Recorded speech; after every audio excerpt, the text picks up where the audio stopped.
Palavra da Semana com Neville Johnson. Temporada 2. Episódio 9. A Tempestade Vindoura. Original publicado no dia 3 de fevereiro de 2020. Algumas noites atrás acordei com as palavras A Tempestade Vindoura. Fiquei pensativo. Raramente acordo com uma palavra, sentença ou imagem claras. Passei um tempo esperando no Senhor a fim de obter esclarecimento. Salmo 11, 6. Sobre os ímpios fará chover laços, fogo, enxofre e vento tempestuoso, eis a porção do seu copo. Porque o Senhor é justo e ama a justiça, o seu rosto está voltado para os retos. No hebraico, a palavra tempestade significa um vento violento, como a palavra ruach.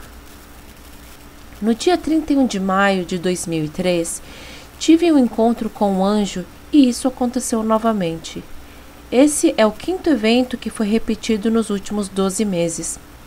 Nessa ocasião, enquanto estava buscando o Senhor, um anjo apareceu e, de modo direto, falou: simplesmente foi enviado por Deus para te entregar uma mensagem. Ele me mostrou água gotejando dentro de um copo. Fiquei observando até que a última gota caiu e o copo transbordou. Ele me olhou e disse: a plenitude do tempo chegou. Sabia que ainda não estávamos na época da volta do Senhor, então perguntei sobre o significado. Um grande tempo e estação findaram, respondeu. Então a cena mudou e me mostrou algo que parecia um grande suporte para incenso. Disse: eu tomei a oração de muitos e estou pronto a apresentá-las diante da sala do trono. A mudança virá. Olhou-me e continuou: haverá vários terremotos nos próximos dias, os quais eu relatei, para que saiba que essa é a palavra do Senhor. Nos 4 dias seguintes, houve 4 terremotos grandes pelo mundo. Isso me lembrou de Apocalipse 8, e vi os 7 anjos que estavam diante de Deus, e foram-lhes dadas 7 trombetas. E veio outro anjo, e pôs-se junto ao altar, tendo um incensário de ouro, e foi-lhe dado muito incenso, para o pôr com as orações de todos os santos sobre o altar de ouro que está diante do trono. E a fumaça do incenso subiu com as orações dos santos, desde a mão do anjo até diante de Deus. E o anjo tomou o incensário, e o encheu do fogo do altar, e o lançou sobre a terra. E houve depois vozes e trovões, e relâmpagos e terremotos. Há 2 dias atrás isso me veio e comecei a revivê-lo. Foi algo nítido e que não originou de mim mesmo. Senti o Senhor me dizer: o copo em muitas nações está quase cheio e serão necessárias somente mais algumas gotas. Algo temeroso. 2 Pedro 2, 4 e 5. Pois Deus não poupou nem os anjos que pecaram. Ele os lançou no inferno, em abismos tenebrosos, onde ficarão presos até o dia do julgamento. Não poupou o mundo antigo, mas protegeu, ou seja, salvou, Noé, que era a 8ª pessoa, número que simboliza a perfeição, que proclamava a justiça. Isso é significativo. E 7 pessoas de sua família, quando destruiu com um dilúvio o mundo dos perversos. Há um dilúvio de iniquidade inundando esse mundo e está piorando. Governo após governo, até mesmo na África, estão liberando, legalizando leis perversas, dando abertura a tremenda iniquidade, nação após nação. O copo está quase cheio. Somente mais algumas gotas serão necessárias. Não sei o que as gotas representam. Versos 7 a 9. Mais tarde, condenou as cidades de Sodoma e Gomorra e as transformou em montes de cinzas, como exemplo do que acontecerá aos perversos, pondo-as para exemplo aos que vivessem impiamente. Em contrapartida, resgatou Ló, tirando-o de Sodoma, por ser ele um homem justo, afligido com a vergonhosa imoralidade dos perversos ao seu redor. Sim, Ló era um homem justo, cuja alma justa era atormentada pela maldade. no inglês lê-se atos ilegais, ilícitos, que via e ouvia todos os dias. Legislações ilícitas estão sendo passadas, governo após governo. Verso 9. Vemos, portanto, que o Senhor sabe resgatar das provações os que lhes são devotos e, ao mesmo tempo, manter os perversos sob castigo até o dia do julgamento. Salmo 11:6. Fará chover brasas vivas e enxofre sobre os perversos e com ventos abrasadores. No inglês lê-se terrível tempestade, os castigará. Essa será a porção de seu copo, o qual está quase cheio. A tempestade está vindo. Ela também está vindo porque grande parte da igreja se afastou da retidão bíblica, deixou de ensinar sobre a retidão e santidade. Santidade significa se separar daquilo que é iníquo. Mudança está por vir. Mudança nos padrões meteorológicos. Não é algo causado pelo aquecimento global, apesar de ser algo que tem aumentado recentemente e ter causado alguns problemas. É algo que já aconteceu várias vezes durante a história. Não é algo causado por seres humanos, mas isso não será divulgado. Os cientistas sabem que isso é um fato. O aquecimento global está acontecendo e os padrões meteorológicos mudarão. O Polo Norte moveu alguns quilômetros para o lado direito, o que está causando problemas com os compassos. A mudança continua. Isso é um fato. Está afetando padrões meteorológicos.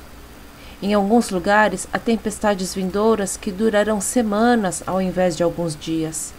Não haverá transmissão nas televisões por várias semanas. Uma das coisas que interromperá o mundo será o declínio econômico. As pessoas não estão cientes da fragilidade da situação econômica mundial. Qualquer, entre aspas, coisinha, a arruinará. Isso ocorrerá e, quando acontecer, a anarquia se manifestará primeiramente como protestos gigantescos, mas se tornarão violentas como algo nunca visto. O aumento do nazismo acontecerá rapidamente, assim como já está acontecendo na Alemanha e França. É conhecido como uma seita das nações arianas, algo que se tornará muito violento e ocorrerá em várias nações. O movimento pró-verde, ou seja, ambientalista, é muito anti-Deus. É algo que se tornará muito violento. Eles falam para salvar a terra, mas é um engano, pois dizem para salvar as baleias, mas abortam as crianças nos ventres. Não seja enganado. O colapso econômico ocorrerá no mundo e causará fome e violência sem precedentes. A igreja deve voltar a crer na palavra de Deus, as Escrituras, ao invés de, entre aspas, diluí-la para acomodar doutrinas. É a Bíblia e ela fala sobre isso claramente. Nós devemos estar falando às pessoas que, por um lado, as coisas não serão boas, mas pelo outro, há uma tremenda seara e derramar da glória do Senhor. Você deve mencionar ambas as coisas, você deve dizer a verdade. Há alguns anos atrás estava na cidade de Nova York. Tinha acabado de acordar e não sabia se tive um sonho ou visão, mas vi que ali parecia uma zona de guerra. Fiquei pasmado ao ver os danos nos edifícios, etc. De repente, me vi debaixo do solo, no metrô. Havia muitas pessoas vivendo ali. Havia medo e desespero na atmosfera. Julgamento é sempre a última tentativa de Deus para tentar trazer o povo da terra para Ele. Ele faz isso somente quando todas as outras alternativas são esgotadas. Apesar da ação ser severa, é motivada pelo amor de Deus pelas nações. Isaías 26:9.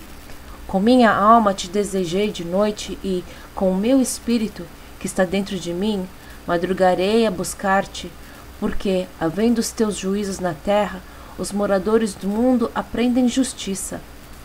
Essa é a última alternativa de Deus, pois Ele ama a terra e seus habitantes. Santidade, retidão e verdadeira justiça devem ser restauradas na igreja. Se qualquer um desses for comprometido, as consequências serão catastróficas. Devemos atentar à situação do Oriente Médio, pois está se tornando explosiva rapidamente. Irã é mais perigoso do que ISIS. O conflito entre Israel e seus vizinhos continuará a escalar. Atente, pois a ONU se virará contra Israel como nunca aconteceu antes. A guerra está vindo ao Oriente Médio, a qual envolverá Israel, Estados Unidos e as nações vizinhas. Precisamos entender isso. A Bíblia diz que assim como aconteceu nos dias de Noé antes do dilúvio, assim será nos nossos dias. Haverá tremenda fome. Falta de alimento será um modo de vida. Alguns países sofrerão fome por completo. Escassez alimentar será algo comum nos países ocidentais. Se você puder plantar e abastecer alimento, faça-o. Muitos que habitam em grandes cidades não poderão fazer isso. É importante fazer o possível. Pense nessas coisas com antecedência, pois a escassez alimentar será algo normal. Quanto à provisão, faça o possível. Para alguns, isso será limitado. No entanto, isso não ajudará se teu caminhar espiritual não for saudável. Como sobreviver espiritualmente? Há uma história bíblica tremenda, a qual nunca deixa de me abismar, a história de Nabucodonosor. Ele estava levando a nação às ruínas. Ele teve o seguinte sonho. Daniel 4, 23 a 26. E quanto ao que viu o rei, um vigia, um santo, que descia do céu e que dizia: cortai a árvore e destruía, mas o tronco, com as suas raízes, deixai na terra, e, com cadeias de ferro e de bronze, na erva do campo, e seja molhado do orvalho do céu, e a sua porção seja com os animais do campo, até que passem sobre ele 7 tempos, ou seja, 7 anos. Esta é a interpretação, ó rei, e este é o decreto do Altíssimo, que virá sobre o rei, meu senhor.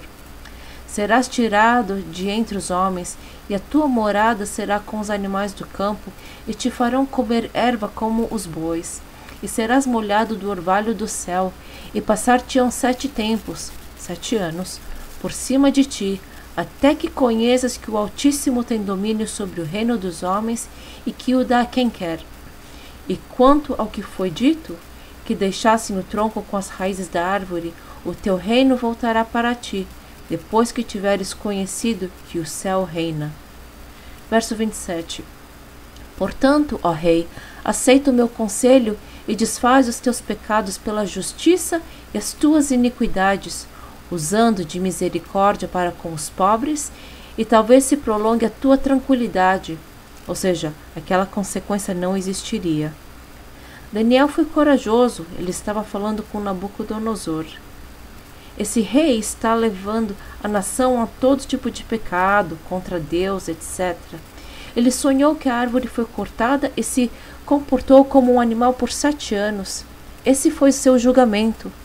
Porém, Daniel falou que se ele atentasse ao conselho e o executasse, rompesse seu pecado através da retidão e a iniquidade através da demonstração de compaixão ao pobre, seus dias de tranquilidade, paz, seriam estendidos. Ele só precisava fazer isso a fim de não sofrer a imensa consequência. Esse rei pagão tinha que fazer somente isso? Ser bondoso, mão aberta e dar apoio ao pobre para evitar o julgamento? Esse é um segredo imenso para os últimos dias. A fim de sobreviver, você deve ter compaixão dos que estão ao teu redor tentando sobreviver. É uma lei do reino. Entender isso é muitíssimo importante. Você pode se preparar por toda a vida, mas se esses princípios não estiverem no teu coração, no teu nível espiritual, como você é no reino, você não sobreviverá. Há pelo menos mais 3 éticas que estão por vir e que devem ser praticadas a fim de sobreviver.